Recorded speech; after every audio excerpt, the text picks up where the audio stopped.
नमस्ते। आप सभी को श्री नारद जयंती की शुभकामनाएं। भक्त शिरोमणि, संगीत शिरोमणि श्री नारद जी का आज जन्म दिवस है और ऐसे भगवान श्री कृष्ण, भगवान विष्णु के परम भक्त जिनका आज जन्मदिन है, उस अवसर पर हमारा प्रथम चैप्टर स्टार्ट हो रहा है श्रीमद् भगवत गीता का। ओम श्री परमात्मने नमः।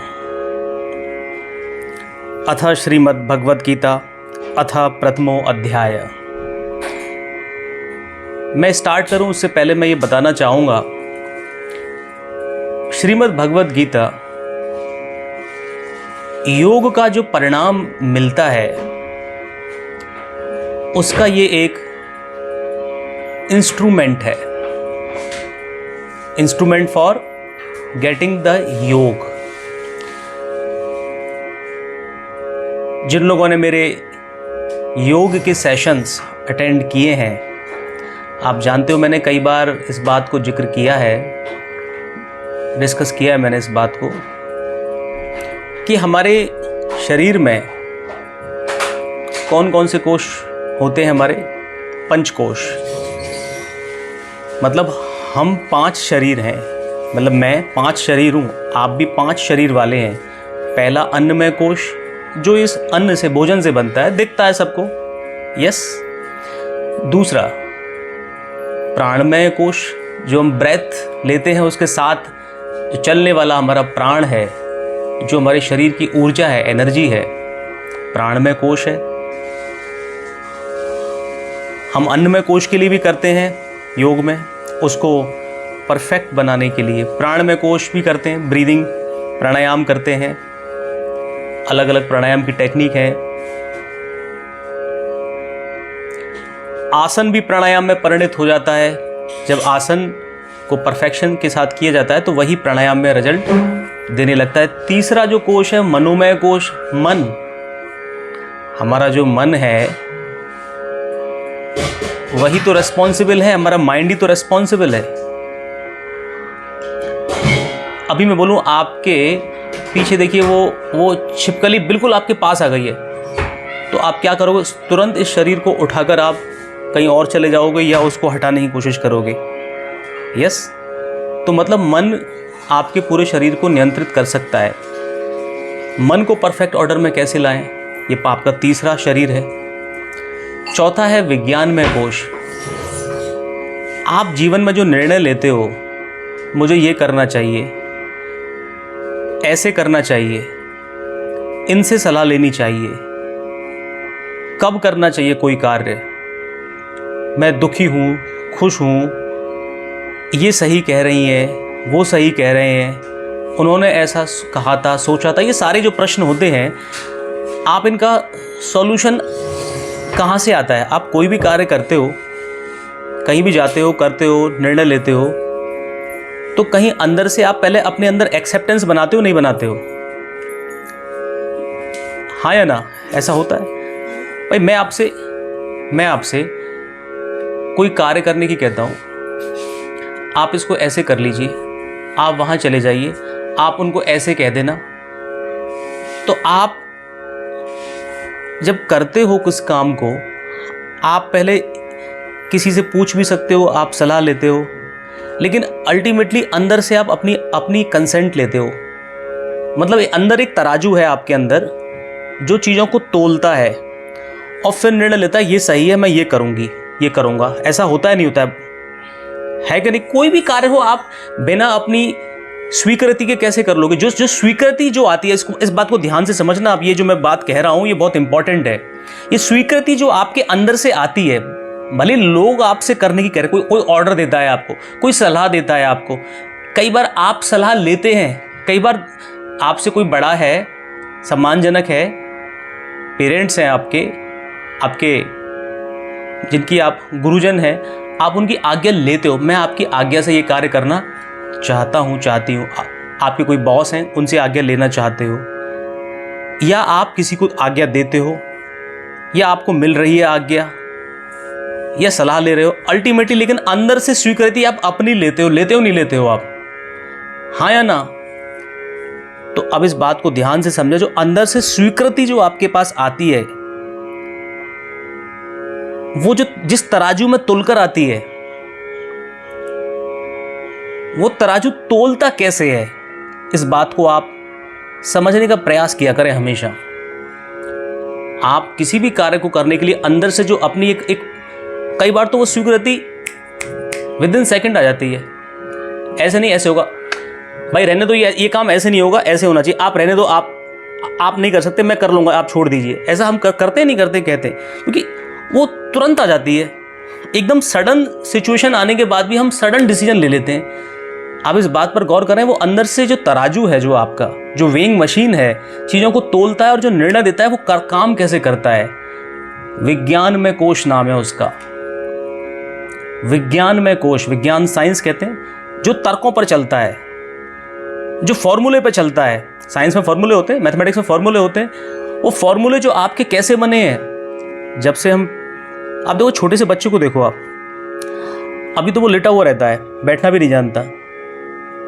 वो अपनी माँ को या उसके पास जो भी आया उसको, या अकेला भी बैठा होगा ना, देखता रहता है। वो कलर नहीं समझता तो कलरों को समझता रहता है। थोड़ा और बड़ा होगा, वो समझता रहता है, चीज़ों को समझने की प्रयास करता है।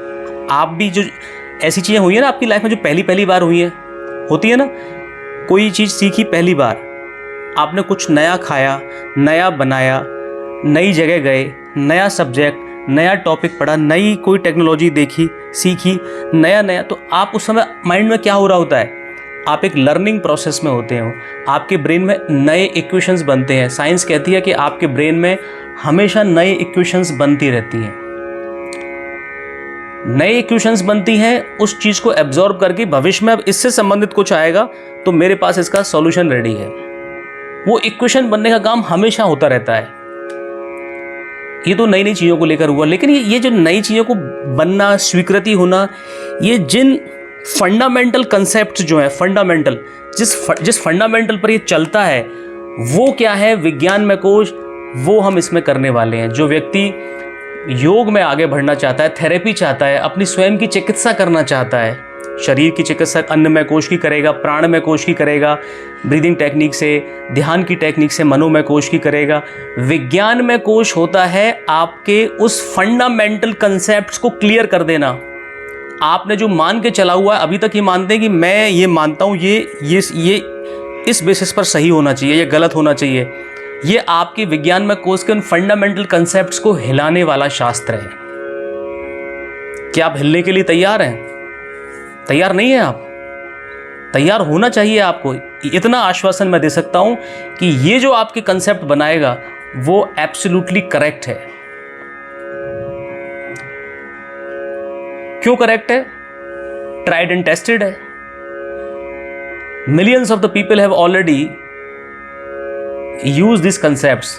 अरे आपको इससे बड़ा आश्वासन कैसे मिलेगा कि भगवान खुद बना रहे हैं इन कंसेप्ट्स को, खुद बता रहे हैं, एंडोर्स कर रहे हैं। और वो उन्होंने पहली बार उन्होंने कहा हो ये कंसेप्ट, ऐसा नहीं है।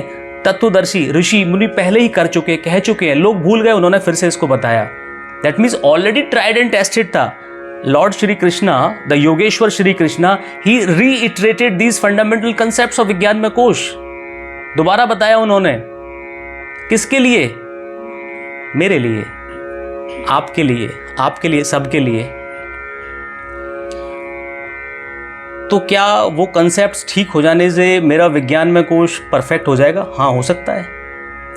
आप रिसेप्टिव मोड में आ जाएं। जो रिसेप्टिव मोड में रहेगा उसको मिल जाएगा। क्या मिलेगा? दिव्यता मिलेगी। मैं सारी चीज़ें पहले बता चुका हूँ क्या बेनिफिट्स होगा, वो रिपीट करने इसका कोई उद्देश्य नहीं है। एक ही क्लास में 30 स्टूडेंट्स पढ़ते हैं, एक ही टीचर पढ़ाने वाला, एक ही तरह की बुक्स होती है, सभी की फैसिलिटीज़ भी घर में ऑलमोस्ट सेम सी हैं। फिर भी कोई विद्यार्थी कैसा परफॉर्म करता है, कोई कैसा परफॉर्म करता है। क्यों? Do you know the reason? सभी के विज्ञान में कोश अलग अलग है, रिसेप्टिव मोड सबकी अलग अलग है। तो इस विज्ञान में कोश पर काम करने वाला ये शास्त्र है, ये इसमें श्लोक्स हैं। जिनको योग में रुचि है, जो योग में आगे बढ़ना चाहते हैं, yoga is not just about twisting your muscles, It is more about twisting your mind, your brain, your intellect. Things comes from there to down. Your soul, it governs your intellect. बुद्धि को, आत्मा बुद्धि को चलाती है, बुद्धि मन को, मन सेंस ऑर्गेन्स को, वो आपकी शरीर को, इस तरह से। तो यदि यहाँ आपका सॉफ्टवेयर ठीक हो गया विज्ञान में कोश, तो रेस्ट ऑफ द थिंग्स ठीक होने लगेंगी। हाँ, मसल्स को ट्विस्ट करना, आसन करना, प्राणायाम करना, बंद नौली आदि करना, शुद्धि क्रियाएं करना, हाँ ये योग का पार्ट है, योग है। बिना विज्ञान में कोश को समझे ये आप योग में आप आगे नहीं बढ़ सकते। बहुत अच्छे आसन और कितनी फ्लेक्सिबिलिटी, बंदर को देखा आपने, बंदर मंकी एक घर से दूसरे घर पर परफेक्ट कितनी अच्छी छलांग लगाता है। किसी यूनिवर्सिटी में उसने किसी बंदर ने कोई एजुकेशन नहीं ली है। किसी यूनिवर्सिटी में ली है कि IITs में लियो, IIMs में लियो, MIT में लियो, कहीं लिया क्या? कहीं नहीं। उनकी यूनिवर्सिटी ऑफ लोकल अथॉरिटी चलती है, उनकी पेरेंट्स सिखाते हैं, और देखो छलांग हर बंदर जोरदार मारता है, क्या फ्लेक्सिबिलिटी है। लेकिन कोई योगेश्वर या कोई योगी तो नहीं बन गया।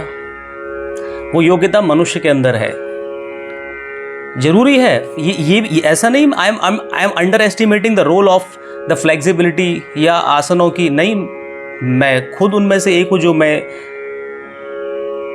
इनमें योग करता हूँ, योग ढूंढता हूँ, योग को प्राप्त किया है, प्राप्त करता हूँ, और लोग करते हैं। लेकिन उसको भी आप तभी समझ पाएंगे जब आप इसको समझ लेंगे। आसन केवल एक फिजिकल मूवमेंट नहीं है of the body of the muscles, it is more than that. तो पहले इसको समझे विज्ञान में कोश, ये आपका जो चौथा कोश जब आपका अनफोल्ड होने लगता है, आपके कंसेप्ट्स जब आने लगते हैं, तो पांचवा कोश जो है आनंदमय कोश, वो तो स्वतः आनंद परमात्मा, जैसे मैंने कई बार एग्जाम्पल लिया है, बादल हटे सूर्यदेव आ गए। ये चारों कोश ठीक हुए, आनंदमय कोश तो हमेशा अवेलेबल है, आपको उसका सानिध्य मिल जाता है, परमात्मा का सानिध्य मिल जाता है। पहला श्लोक स्टार्ट करूं तो मैं उससे पहले आपको बता दूं, कहानी किस्सों में उलझने के लिए भगवत गीता नहीं पढ़ रहे हैं हम। ये मैं आपके उन विज्ञानमय कोश को, उन कंसेप्ट्स को जहां से आप स्वीकृति मिलती है आपको किसी भी कार्य को करने के लिए, उनको आप असेस कर सकें कि मैं कहाँ हूं। अभी तक आपने उस चीज को अभी एनालाइज ही नहीं किया, आप असेस कर पाएंगे मैं हूं कहाँ, और भगवान श्री कृष्ण कहाँ चाहते हैं आपको, कहाँ हो और कहाँ हो सकते हो आप। क्यों हो सकते हो इसका तो मुझे बताने की आवश्यकता नहीं है। तो सीधी सी बात करते हैं, पहले ही श्लोक से हम बात करते हैं। इससे पहले मैं बता दूं कि ये युद्ध आपका शुरू हो चुका है, आपका युद्ध प्रारंभ हो चुका है, और ये युद्ध हमेशा जीवन पर्यंत चलने वाला युद्ध है। और युद्ध का परिणाम क्या है? परमात्मा के साथ मेरी दोस्ती, सानिध्य, मैं परमात्मा के साथ, परमात्मा मेरे साथ, ईश्वर मेरे साथ, बेनिफिट, आनंद ही आनंद, सफलता ही सफलता, मैं आनंद में, मेरे आसपास के लोग आनंद में, ये इसका परिणाम है। तो क्या ये कभी जाके युद्ध समाप्त होगा तब ये मिलेगा? नहीं, ये चलता रहेगा और रिजल्ट भी मिलता रहेगा। साइमल्टेनियसली चीजें चलती रहेंगी, जैसे जैसे बेटर होता जाएगा आपका आनंद बढ़ता जाएगा। Are you with me? तो ये जो युद्ध लड़ा जा रहा है, कौन है पता है इसमें? इसमें है आपकी 10 इंद्रियां, बता चुका हूं, 5 ज्ञानेंद्रिय, 5 इंद्रियां, 5 ज्ञानेंद्रियां, 5 कर्मेंद्रियां, ठीक है। इसके अलावा आपका मन, आप समझ रहे हैं मैं आपसे कह रहा हूं, मन भी है। आप हमेशा नजर रखें किस पर? अपनी 5 सेंस ऑर्गन्स, आंख, कान, नाक, जिह्वा, स्पर्श, मुंह, हाथ, पैर, जेनिटल ऑर्गन्स, एंड जहां से मल निष्कासित होता है गुदा द्वार, ये तो आपकी क्या हो गई, आपकी फिर 5 और 5 10 इंद्रिया, 5 इंद्रियां, ज्ञानेंद्रिया 5, कर्मेंद्रिया, मन आपका, बुद्धि। आपको लग रहा हो मन बुद्धि तो एक जैसे लगते हैं, एक ही बात है क्या? आगे मैं आपको एक्सप्लेन कर दूंगा, मन अलग है, बुद्धि अलग है। इसके अलावा अहंकार, ये कोई घमंड अहंकार वाला घमंड अहंकार नहीं है। अहम धन आकार, इसको मैं आपको आगे आने वाले चैप्टर में बताऊंगा। ये है आपका युद्ध में एक ये भी है। इसके अलावा 5 विकार। कौन से 5 विकार? इनको स्पष्ट आगे से करूंगा। काम, क्रोध, लोभ, मोह, अहंकार। यहां अहंकार पहला है। ये दोनों का क्या अंतर है, इसको मैं, दूसरा नाम क्या है, मैं आपको पूरा डिटेल में आपको बाद में बताऊंगा। तीनों गुण कौन से? सात्विक, राजसिक और तामसिक। ये 3 गुण है आपके अंदर। आप कहोगे मैं हूं, मैं क्या हूं, मैं बवाल हूं क्या? क्या क्या है मेरे अंदर? मैं तो ये समझता था स्टमक है, इंटेस्टाइन है, लीवर है, किडनीज है, आईज है, ये सब। भाई ये सब आपके अंदर है। ये सब कराते हैं आपके अंदर, जो कुछ कराते हैं।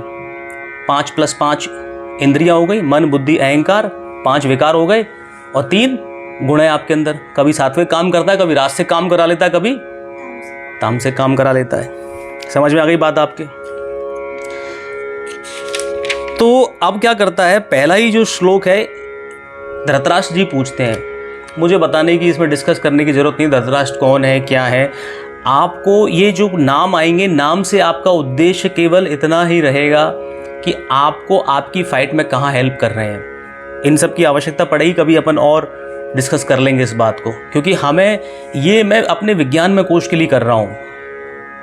ये मेरी सेल्फ स्टडी के लिए, सेल्फ असेसमेंट के लिए है। धर्म क्षेत्रे कुरुक्षेत्रे समवेता युयुत्सभा मामकः पांडवाश्चैव किम कुर्वत संजय। संजय यहाँ पर एक प्रतीक है आपके अंदर रहने वाला संयम। संयम होता है ना। और जो धृतराष्ट्र है वो है आपके अंदर जो अज्ञानी मन है वो। धृतराष्ट्र जी जन्म से ही ब्लाइंड थे। मन भी जब अज्ञान में रहता है तो क्या है, वो ब्लाइंड है। क्यों है वो? मन जो है, कब वो अज्ञान में है, मतलब ज्ञान में नहीं है। ज्ञान मैंने बताया था परमात्मा का प्रकाश मतलब ज्ञान, अज्ञान मतलब परमात्मा का प्रकाश है ही नहीं उसमें, परमात्मा से लेड नहीं है, इन्फ्लुएंस नहीं है। तो मन अज्ञान रूपी क्यों कब होता है? जब वो कहीं ना कहीं मोह में पड़ा हुआ है। मोह क्या है आगे चलकर और समझ में आ जाएगा। मैंने शुरू में कुछ शायद बताने की कोशिश की, समझ में आया हो। आगे और जब चैप्टर्स में आगे बढ़ेंगे आपको समझ में आएगा। मोह, जब अज्ञान रूपी मन या अज्ञान के साथ रहने वाला मन, वो अज्ञानी क्यों बना रहता है? क्योंकि वो मोह में पड़ा हुआ है। यदि मोह समाप्त हो जाए तो वो अज्ञान रहे नहीं, ज्ञान वाला मन हो जाएगा। हमें बनाना कैसा है इसको? ज्ञान वाला। तो मोह यहां पर किसका प्रतीक है? दुर्योधन। दुर्योधन मोह का प्रतीक है। धृतराष्ट्र किसका प्रतीक है? अज्ञान का। तो अज्ञान पूछ रहा है, किससे पूछ रहा है? अज्ञान। क्योंकि जब अज्ञान होता है ना आपके अंदर, जब अज्ञान होता है तो अंदर से आपके, ये आप अपने को असेस करना, अपने जीवन में करते, हमें इसको करते रहना है। हमारा अज्ञान वाला मन जो है, हमसे, हमारे अंदर जो एक संयम होता है, संयम, क्योंकि गुण भी हमारे अंदर पड़े हुए हैं, कहीं छुपे पड़े हुए हैं, उनसे पूछता है, जानना चाहता है कि इस युद्ध के मैदान में मेरे अज्ञान वाला मन, उसके पुत्र कौन होंगे? विकार ही होंगे, आसुरी संपदा वाले ही होंगे ना, आसुरी संपदा वाले होंगे। मेरे और पांडु के पुत्रों ने अपने पुत्र उसके विकार वाले, पांडु के पुत्र वो गुण वाले, सात्विक गुण वाले। उन्होंने क्या किया? युद्ध की इच्छा के लिए आए हैं, क्या किया? हमारे अंदर भी तो ये चलता है, अंदर फाइट चलती है ना। कोई भी निर्णय लेते हैं उससे पहले, और जब आप थोड़ी साधना में आगे बढ़ते हैं, आप थोड़ा सा एक अवेकेंड हो जाते हैं कि मैं सही कार्य करना चाहता हूँ, लेकिन आपसे गलत काम हो जाते हैं, आपके विकार आप पर हावी हो जाते हैं, तामसिक राजसिक हावी हो जाते हैं। तो क्या किया और किससे पूछता है ये प्रश्न? हमारा अज्ञान रूपी मन संयम से पूछता है। संजय यहाँ पर संयम का प्रतीक है। तो ये समझ में आई कि आपकी बात? दूसरा श्लोक कौन उत्तर दे रहा है? आप संजय। संजय किसका प्रतीक है? संयम। संयम। अंदर से आवाज निकलती है आपके अंदर। ये आपकी मेरी बात चल रही है। जैसे केस स्टडी होती है ना, केस स्टडी से हम समझ रहे हैं, अपनी यात्रा है। जब आपको कोई प्रश्न हो तो पूछ सकते हो आप। अब संयम कहता है, दृष्ट्वा तु पांडवानीकं व्यूढ़ं दुर्योधनस्तदा आचार्यमुपं संगम्य राजा वचनं ब्रवीत। राजा दुर्योधन, मोह राजा बना हुआ है इस समय। आप सोचिए, जब आपके ऊपर मोह इतना हावी हो रहा है कि वो राजा बना हुआ है, तो समझिए हालत कैसी होगी। मोह से ओतप्रोत हैं, विकार से पूरी तरह से ओतप्रोत हैं। तो राजा दुर्योधन ने पांडवों की जो सेना कैसी थी? व्यूह रचना युक्त, मतलब उन्होंने इस तरह से बनाया था अपना व्यूह कि उसे कोई शत्रु भेद ना सके। मतलब आपके अंदर जो पांडव, मतलब किसका प्रतीक है? अच्छे गुणों का, सात्विक गुण है। जैसे अच्छी अच्छी जो दैवी संपदा होती है, संयम, विवेक, धैर्य, अनुराग, क्षमा, दया, सहनशीलता, ऐसे जो गुण होते हैं, वो गुण ये आपके अंदर ही है। पांडव भी आपके अंदर ही है बंधु, ये भी आपके अंदर है। कौरव भी आपके अंदर ही है, ठीक है। उनका राजा कौन है? विकारों का राजा कौन है? मोह है। तो मोह जब देखता है किसको? इन तब अच्छे गुणों को देखता है। ये पांडवों की सेना को देखता है, इन्होंने बड़ी जबरदस्त तरीके से तैयारी कर रखी है। तो किससे पूछते हैं? किसके पास जाता है वो? द्रोणाचार्य। और द्रोणाचार्य कौन है? गुरु। द्रोणाचार्य प्रतीक है द्वैत के, ड्युअलिटी, सुख दुख, पाप पुण्य, ठीक है। गुरु, पर वो गुरु हैं, अभी क्या है? वो है तो गुरु। तो उन गुरु के पास जाता है जब आपके ही अच्छे गुण हैं। भाई पांडव हैं किसके? कौरव और पांडव हैं तो दोनों भाई ब्रदर ही तो लगते हैं सब। उनसे अलग हो गए हैं, वो अलग हो गए। आपके दुर्गुण और ये सगुण ये अलग अलग हैं। अब उनका राजा मोह उनकी सेना को देखकर, देखिए इसीलिए सत्य से असत्य हमेशा मन ही मन घबराता है। कितना भी बाहर से साहस दिखा ले, आपके अंदर भी जब कोई गलत कार्य होता है, अंदर से एक फियर होता है, एक फियर होता है आपको। और वो उस सत्य को देखकर, उनकी उसको देखकर, फिर वो अपने ही जो गुरु है उनके पास, गुरु के पास जाना भी चाहता है, जानना भी चाहता है कि भाई कितना खतरा है अपने को, खतरा कितना है। अब हम इन अवगुणों में पड़े हुए हैं। तो वो उनके पास जाते हैं और पूछते हैं। क्या पूछते हैं? तीसरा श्लोक, पश्यताम पांडु पुत्राणाम आचार्य महतीम चमु व्यूणाम द्रुपद पुत्रेण तब शिष्येण धीमता। ये जो पांडव है, अच्छे गुणों वाले जो हैं, उनकी सेना का सेनापति कौन है? अब आप ये कौन है, उनके माता पिता कौन है, उन पढ़ने की जरूरत नहीं है। ये लड़ाई आपकी मेरी अपने अंदर की लड़ाई है। तो ये कौन? वो दृष्टद्युम्न, एक द्रुपद राजा थे, द्रुपद नरेश, उनके पुत्र थे दृष्टद्युम्न, वो उनके सेनापति थे। तो दृष्टद्युम्न किसका प्रतीक है?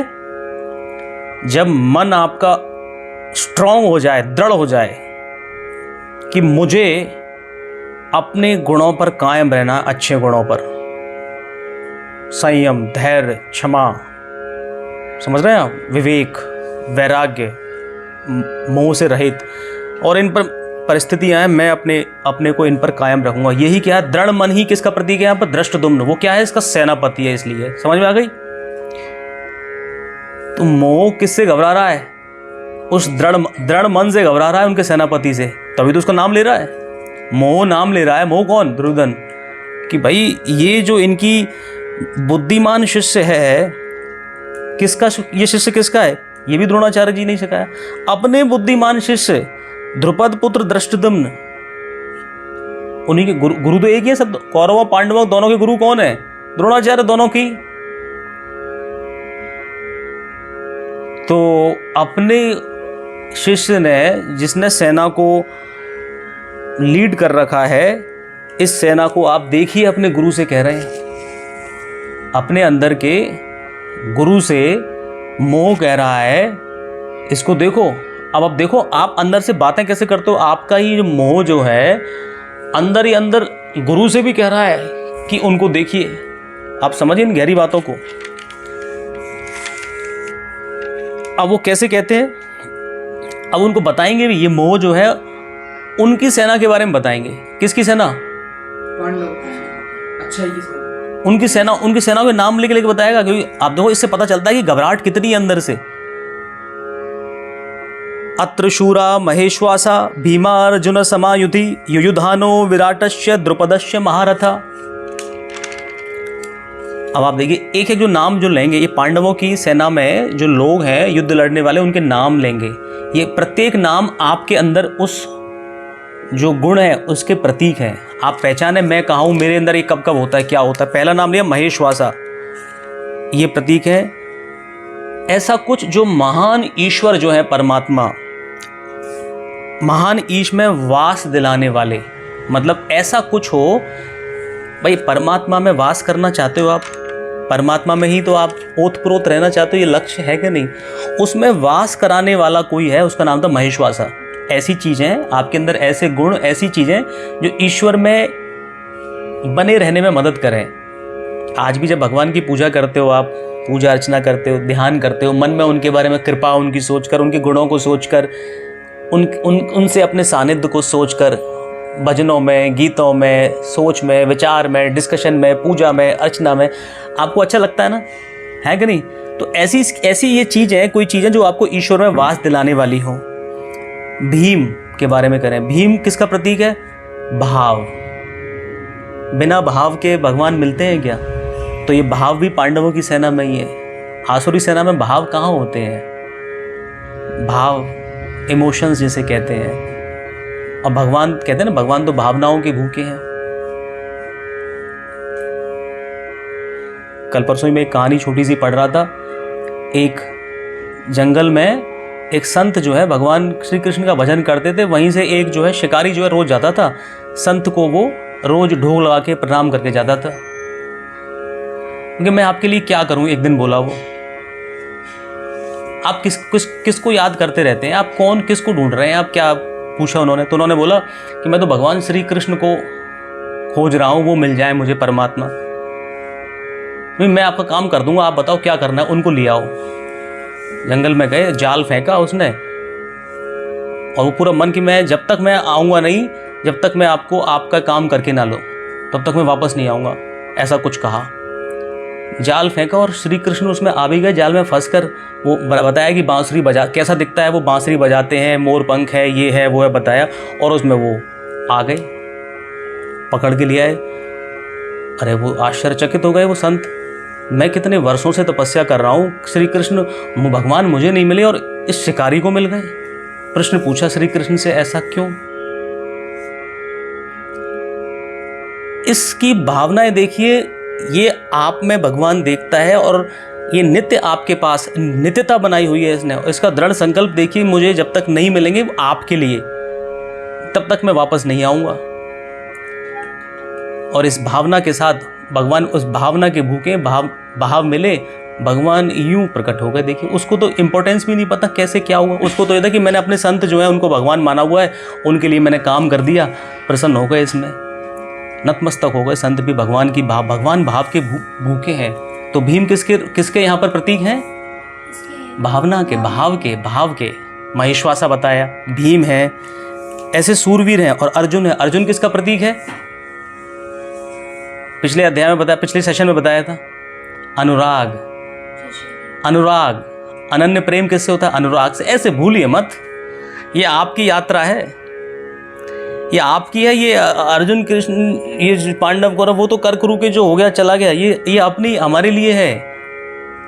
हर उस प्रत्येक साधक के लिए जो he want to uplift himself, herself, he want to make herself himself divine. इसी तरह से एक था वहाँ पर सात्यकी, सात्विकता रूपी, सात्विक गुणों को लाने वाला हो। नहीं, वो तो संजय तो संयम वाले थे जिनको दत्तराज, यहाँ का सात्विकता, सात्विक राजसिक तामसिक होते हैं ना, सात्विक गुणों को लाने वाले सात्यकी, मतलब ऐसे ऐसे शूरवीर हैं, उनके नाम कौन ले रहा है? मोह ले रहा है खुद। विराट, मतलब विराट ऐसा जो सर्वत्र ईश्वरीय प्रवाह की धारणा, मतलब हमेशा ईश्वर में ओतप्रोत रहने वाली, उस अवस्था में रहने वाला। जैसे मीराबाई कभी श्री कृष्ण से, भगवान से अपने को च्युत, मतलब दूर कभी पाती थी क्या वो? तुलसीदास जी भगवान राम में रहते थे, ओतप्रोत। मथुरा में कहा कि आप आइए, श्री कृष्ण के मंदिर में भी आप आइए, आप देखिए जरा वहाँ पर आकर, मैं आ जाऊँगा, मैं उन श्री कृष्ण में भी राम को ही देखता हूँ, सर्वत्र मैं राम देखता हूँ। ऐसी होती है भावना, जो विराट की भावना, सर्वत्र ईश्वरीय प्रवाह की धारणा। आपके अंदर भी मैं उस भगवान को देखता हूँ, आपके अंदर भी, प्रत्येक व्यक्ति में। अब उसने अपने भगवान को कितना दबा रखा है और अपने अंदर विकारों को हावी कर रखा है, ये समझ में आता है उसको। किसको? जो ये इस तरह के व्यक्ति हैं, तुलसीदास जी हैं, मीराबाई हैं, उनको समझ में आता है। लेकिन उन्हें पता है कि ईश्वर की संभावना इसमें बनी हुई, ईश्वर है। नमस्ते करते हैं, प्रणाम किसको किया जाता है? जब नमस्ते या प्रणाम करते हैं, हम किसको कर रहे हैं? उस व्यक्ति नाम को नहीं कर रहे हैं हम कोई लड़की का नाम अनन्या है, किसी का नाम संतोष है, किसी का नाम राजेश है, किसी का नाम राजीव है, हम उनको नहीं कर रहे हैं। उनके अंदर कितना एक्सपोज है परमात्मा, उसको प्रणाम कर रहे हैं हम। तो सर्वत्र ईश्वरीय प्रवाह की धारणा, ये भी उनमें ही थे। महारथी राजा द्रुपद का मतलब जो अपने स्थान पर अड़िग रहे, अचल स्थिति वाला, ये बताया। अगले 5वां श्लोक और है, मैं इसको और आज पूरा करूँगा, फिर इन पर मनन करना। ये जो मैंने जो बताई है, ये अच्छे गुण वाले, ये जो आपके अंदर आपकी सेना में जो अच्छे गुण हैं। दृष्ट केतुश्चेकितान काशी राजश्च वीरवान पुरुजित कुंतिश भोजश्च शैवश्च नरपुंगवा। और सुनिए, किसकी सेना में? किसकी सेना? पांडव, मतलब अच्छे गुणों वाली। ये सब आपके अंदर ही होते हैं, मेरे अंदर ही होते हैं। कौरवों की तरफ, वो उनके राजा है ना, मोह तो राजा है कौरवों के, विकारों के राजा। आएगा, उनके भी आएंगे, वो अपनी सेनाओं के नाम भी बताएंगे। और ये उनकी बात नहीं है, ये कोई, it is not the story of others, it is story of me, मेरे ही अंदर है ये। भाई, आप कोई फाइट करना चाहते हो, फाइट जीतने के चांसेस कब होते हैं? जब आप अपने सैनिकों को, अपने युद्ध में लड़ने वाले लोगों को जानते हो और उनके लोगों को जानते हो, तभी तो स्ट्रेटजी बढ़िया बन सकती है। यही तैयारी करा रही है भगवत गीता आपकी। पहले आपके अंदर कौन कौन से, जैसे मैंने कहा ना कि आपका विज्ञान में कोश आपको तराजू पर तोल कर निर्णय देता है, वो निर्णय कैसे आते हैं आपको पता नहीं, आ जाते हैं, आप कर देते हो कि ऐसा कर लो। यहाँ अब ये बात होगी कि वो हैं क्या, सेना के जो आपके जो युद्ध लड़ने वाले हैं, उनके एक एक के नाम आपको पता चल रहे हैं। और इनको आप जब कभी अपनी कोई ऐसी जीवन में आप सोच देखते हो ना, कोई निर्णय लेना है, आप देखा करो कौन सी चीज़ है जो मुझको लीड कर रही है। अपने सैनिकों को पहचानिए। मोह वाले सैनिक भी बंधु आपके ही हैं। आप ये मत समझिए मैं पांडवों की तरफ हो गया हूँ, मैं तो, ये तो दूसरे की बात चल रही है। भैया वो भी आपके अंदर ही है। क्रोध आपके अंदर नहीं आता है क्या? नहीं आता है? आता नहीं आता? मोह आपके अंदर रहता नहीं रहता है? और हम कभी ये हावी होता है, कभी ये हावी होते हैं, यही संघर्ष चलता रहता है जीवन पर्यंत।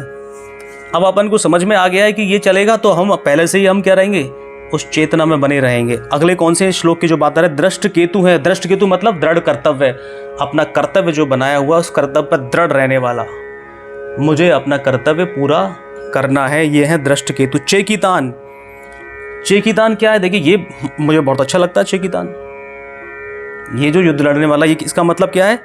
जहां भी जाए वहां से चित्त को खींचकर इष्ट में स्थिर करना। चित्त क्या है? या चित्त आप मन को समझें, या चित्त एक बैटलफील्ड है, खाली स्थान है।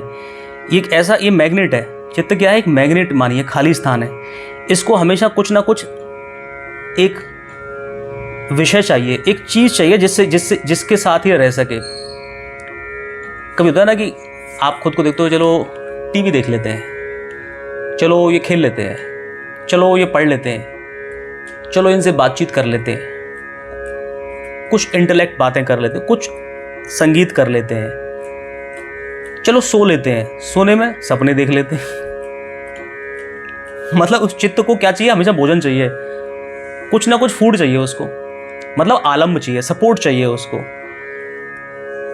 अब कहीं इनमें जाने में कोई बुराई नहीं है, सब चीजें करने में, लेकिन आप समझे खेलना है, सामने वाले को हराने के लिए धोखा देना है, इसके संग बेईमानी करनी है, एग्जाम देना है गलत तरीके से, आप कुछ कर रहे हो, आप कुछ देखना है जो नहीं देखना चाहिए वो आप देख रहे हो। आप क्या कंटेंट देखें हम टीवी में, क्या कंटेंट देखें? बातचीत करें, क्या बातचीत करो? एंटरटेनमेंट करो, क्या करो? अपनी डेली लाइफ में इन्हीं चीज़ों में देखते हुए कि मैं इन्हीं सभी कार्यों की क्वालिटी, जो कंटेंट है ना, क्वालिटी को ऐसा मुझे फाइन ट्यून करना है कि वो चित्त कहीं और जा रहा हो, वो इष्ट की तरफ बना रहे, भगवान से दूर ना ले जाए मुझे। ऐसा कोई भी काम होने लगे जो मुझे ईश्वर से दूर ले जा रहा है, उसको खींच के मुझे कहाँ ले आना है? इष्ट में स्थिर कर देना। इसी का नाम चेकितान है। ये एक गुण है। ये आपका कौन है? एक सैनिक है, आपका युद्ध में लड़ने वाला है। इसको हमेशा रखिए अपने साथ। किसको? चेकितान को। जहाँ जाए चित्त वहाँ से ईश्वर में स्थिर कर देना। आप देख लीजिए कि ईश्वर में स्थिर करने वाली चीज़ है ये, कहीं कहीं और ले जा रही है, ध्यान रखें। काशीराज यहाँ किसका प्रतीक है? काया, शरीर जो है, शरीर रूपी काशी में ही वह साम्राज्य है, ये काशीराज। ये सब घटनाएं किस में हो रही है? इसी काशी में, इसी शरीर में हो रही है। फिर है पुरुजित, ऐसा जीत दिलाने वाला आपका ये युद्ध लड़ने वाला है 3 चीज़ों पर। मैं देखो इनको मैं बताने लगूंगा तो मुझे 45 मिनट 1 घंटे तक लग जाएगा इन तीनों की डिटेल बताने में। बस मैं नाम ही लूँगा, उचित समय आने पर इनको बताऊंगा। स्थूल शरीर, सुन लीजिए, नाम तो पता होना चाहिए भाई।